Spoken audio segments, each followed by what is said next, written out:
Olá, eu sou César Portugal, este é meu canal e eu estou aqui mais um dia para estudarmos o Catecismo da Igreja Católica. Hoje nós vamos começar do parágrafo 185 e eu peço que o Espírito Santo nos ilumine e nos conduza para que seja uma leitura frutuosa para as nossas vidas. A profissão da fé cristã, os símbolos da fé. Quem diz, eu creio, diz, dou minha adesão àquilo em que nós cremos. A comunhão na fé precisa de uma linguagem comum da fé, normativa para todos e que una na mesma confissão de fé. Desde a origem, a Igreja Apostólica expressou e transmitiu sua própria fé em fórmulas breves e para todos normativas. Muito cedo, porém, a Igreja quis também recolher o essencial de sua fé em resumos orgânicos e articulados, destinados, sobretudo, aos candidatos ao batismo. O símbolo da fé não foi composto segundo opiniões humanas, mas consiste na síntese de pontos importantes contidos na Sagrada Escritura, de modo a conter a doutrina completa da fé. Assim como a semente de mostarda contém em um pequeniníssimo grão grande número de ramos, da mesma forma, este resumo de fé encerra, em algumas palavras, todo o conhecimento da verdadeira piedade contida no Antigo e no Novo Testamento. Estas sínteses da fé chamam-se profissões de fé, pois resumem a fé que os cristãos professam. Chamam-se credo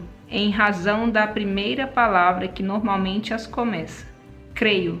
Denominam-se também símbolos da fé. Então a gente muitas vezes professa o creio de uma maneira tão automática e nem presta atenção naquilo que estamos falando, né? Muitas vezes acontece de pessoas questionarem coisas que elas professam no credo ali na missa dominical e não prestam atenção e falam depois em rodas de conversas coisas totalmente diversas. A palavra grega símbolon significa a metade de um objeto quebrado, por exemplo, um sinete, que era apresentada como sinal de reconhecimento. As partes quebradas eram juntadas para se verificar a identidade do portador. O símbolo da fé é, pois, um sinal de reconhecimento e de comunhão entre os crentes. Símbolon passa posteriormente a significar coletânea, coleção ou sumário. O símbolo da fé é a coletânea das principais verdades da fé. Daí o fato de ele servir como ponto de referência primeiro e fundamental da catequese. A primeira profissão de fé é feita por ocasião do batismo. O símbolo da fé é inicialmente o símbolo batismal. Uma vez que o batismo é dado em nome do Pai, do Filho e do Espírito Santo, as verdades de fé processadas por ocasião do batismo estão articuladas, segundo sua referência às três pessoas da Santíssima Trindade. O símbolo está, pois, dividido em três partes. Primeiro fala-se da primeira pessoa divina e da obra admirável da criação. Em seguida, da segunda pessoa divina e do mistério da redenção dos homens. Logo após, da terceira pessoa divina, fonte e princípio da nossa satisfação. Esses são os três capítulos de nosso selo batismal. Essas três partes são distintas, embora interligadas. Segundo uma comparação usada com frequência pelos padres, as chamamos de artigos, pois da mesma forma que em nossos membros existem certas articulações que os distinguem e os separam, assim também nesta profissão de fé, com acerto e razão, se deu o nome de artigos às verdades em que devemos crer especificamente e de forma distinta. Segundo uma antiga tradição, já atestada por Santo Ambrósio, também se costuma contar 12 artigos do credo, simbolizando com o número dos apóstolos o conjunto da fé apostólica. As profissões ou símbolos de fé têm sido numerosos ao longo dos séculos, em respostas às necessidades de diversas épocas. Os símbolos das diferentes igrejas apostólicas e antigas. O símbolo quicunque, dito de Santo Atanásio, as profissões de fé de alguns concílios, como o de Toledo, Latrão, Lyon, Trento, ou de alguns papas, como a Fides Damasi, profissão de fé de São Damaso, ou Credo do Povo de Deus, do Paulo VI, em 1968. Nenhum dos símbolos das diferentes etapas da vida da Igreja pode ser considerado ultrapassado e inútil. Eles nos ajudam a viver e a aprofundar a fé de sempre, por meio dos diversos resumos que dela têm sido feitos. Então, por mais que houveram alterações, houveram porque fomos caminhando com a igreja, caminhando na igreja e aprendendo, né? Então, tudo é uma intenção de melhorar a nossa caminhada de fé na igreja. Entre todos os símbolos da fé, 2 ocupam um lugar muito particular na vida da igreja. O símbolo dos apóstolos, assim chamado por ser, com razão, considerado o resumo fiel da fé dos apóstolos. É o antigo símbolo batismal da igreja de Roma. Sua grande autoridade vem do seguinte ato: ele é o símbolo guardado pela igreja romana, aquela na qual Pedro,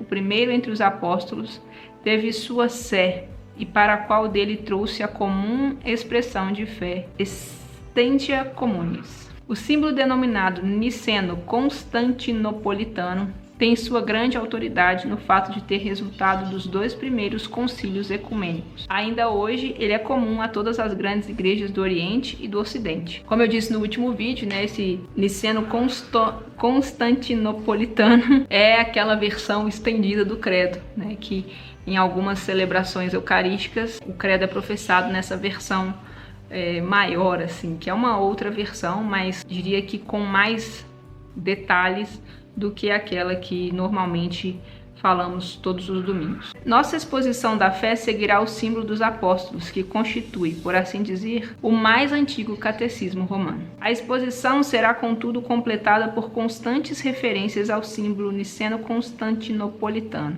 muitas vezes mais explícito e mais detalhado. Como no dia de nosso batismo, quando toda a nossa vida foi confiada ao ensino. Acolhamos o símbolo de nossa fé que dá a vida. Recitar com fé o credo, entrar em comunhão com Deus, Pai, Filho e Espírito Santo, é também entrar em comunhão com a igreja inteira, que nos transmite a fé na qual cremos. Santo Ambrósio vai dizer o seguinte: este símbolo é o selo espiritual, a meditação do nosso coração e o guardião sempre presente. Ele é seguramente o tesouro que guardamos em nossa alma. Quando eu digo a você que muitas vezes professamos o credo num modo automático, é justamente isso que ele está dizendo. Existe uma preciosidade na nossa mão que guia a nossa fé. Quando a gente professa, creio em Deus Pai, Todo-Poderoso, Criador do céu e da terra, e em Jesus Cristo, seu único Filho, nosso Senhor, que foi concebido pelo poder do Espírito Santo, nasceu da Virgem Maria, padeceu sob Pôncio Pilatos, foi crucificado, morto, sepultado, desceu à mansão dos mortos, ressuscitou ao 3º dia, subiu aos céus, está sentado à direita de Deus Pai Todo-Poderoso, donde há de vir a julgar os vivos e os mortos. Creio no Espírito Santo, na Santa Igreja Católica, na comunhão dos santos, na remissão dos pecados, na ressurreição da carne, na vida eterna. Tudo isso que foi falado aqui agora são coisas que você crê. Eu creio, é a primeira palavra que começa. E você só pode crer nessas coisas se você tiver fé. E a fé é o que vai te sustentar ao longo da sua caminhada. Lembra quando vimos aquela frase que dizia: creio para conhecer, conheço para crer, algo mais ou menos assim? É isso. A gente tem que conhecer e crer naquilo que estamos falando, porque muitas vezes vai só no modo automático e não vai dar muito certo isso não. Essa sessão aqui, ela é bem breve, porque a partir de agora nós vamos entrar no creio em Deus Pai. Então, hoje a gente viu a importância do credo, a importância daquilo que Deus tem para nós através das palavras que nós professamos. E aí agora a gente vai entrar em Deus Pai. Então fica muito complexo para eu deixar tudo junto, ok? Porque eu quero que você dedique com atenção, com carinho, não quero deixar nada extenso. Desde lá do primeiro vídeo eu já falei isso. Claro, alguns aqui eu passei um pouquinho aí de 20 minutos, mas a minha ideia é que sejam vídeos breves, com intensidade, né? Então a gente vai entrar no creio em Deus, que Deus revela seu nome, Deus de ternura. Então eu preciso que a gente foque somente nisso, e sem contar que são longas páginas falando sobre isso, então você vai acabar perdendo o foco, perdendo a concentração, e são muitas informações. Eu tenho postado, né, agora com a graça de Deus eu vou conseguir manter a frequência desses vídeos, um dia sim, um dia não. Para quê? Para que você tenha tempo. Às vezes não vai dar tempo de você assistir no dia que eu postei, você ainda vai ter até ali mais 2 dias para o próximo vídeo. Então se dedique, né? Pegue aí seu catecismo, faça as suas anotações, pegue um caderninho que vai dar certo. A gente não tem que ter pressa, certo? Tem que ter só a dedicação. Da minha parte, e da sua, e no tempo certo vamos concluir essa grande obra de Deus. Deixe seu like e se inscreva para você receber notificação quando chegar um vídeo novo. Em tudo dai graças, perceba Deus nos detalhes da sua vida. Eu sou César Portugal, este é meu canal, que Deus abençoe você e até o próximo vídeo.